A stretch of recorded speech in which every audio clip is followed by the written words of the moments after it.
ఏంటి వీళ్ళు ఇక్కడ ఇంత బెల్లాన్ని దంచుతూ ఏం చేస్తున్నారు అని అనుకుంటున్నారు కదా. వీళ్ళైతే పానకం అయితే చేసేస్తున్నారన్నమాట.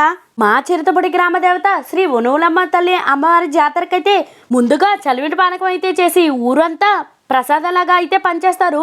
ఊర్లో ఉన్న వాళ్ళు చిన్న పెద్ద తేడా లేకుండా అందరూ అయితే దగ్గరికి వచ్చి ప్రసాదాన్ని అయితే స్వీకరిస్తారు. ఇక్కడ పిల్లల్ని ఇలా చూసిన తర్వాత నాకైతే నా చిన్నప్పటి రోజులు అయితే గుర్తొచ్చేసాయి. ఇప్పటి పిల్లలేమో కానీ మనమైతే లైన్లో నుంచుని బాటిల్లో పానకం తీసుకుని ఇంటికైతే తీసుకొచ్చేసే వాళ్ళం కదా. మీలో ఎంతమందికి ఇది వినంగానే మీ చిన్ననాటి రోజులు గుర్తొచ్చేసాయో నాతో తప్పకుండా కామెంట్ సెక్షన్లో చెప్పేయండి. మా చిరుతపుడోలు మాత్రం నా వీడియోస్కి ఇస్తున్న సపోర్టు అంతా ఇంత కాదండి. ప్రతి ఒక్కరికి నా తరపున హృదయపూర్వక ధన్యవాదాలు. వీడియో నచ్చితే లైక్ చేసేసి మీ చిరుతపుడి ఫ్రెండ్స్కి, ఇంకా మీరు ఎవరైనా మీ ఫ్రెండ్స్ని ఇన్వైట్ చేయాలనుకుంటే వాళ్ళకి కూడా ఈ వీడియో అయితే షేర్ చేసేసుకోండి. ఆ అమ్మవారి ఆశీస్సులు నాతో పాటు మీ అందరి మీద కూడా ఉండాలని కోరుకుంటూ మీ బాబీ గారు అమ్మాయి.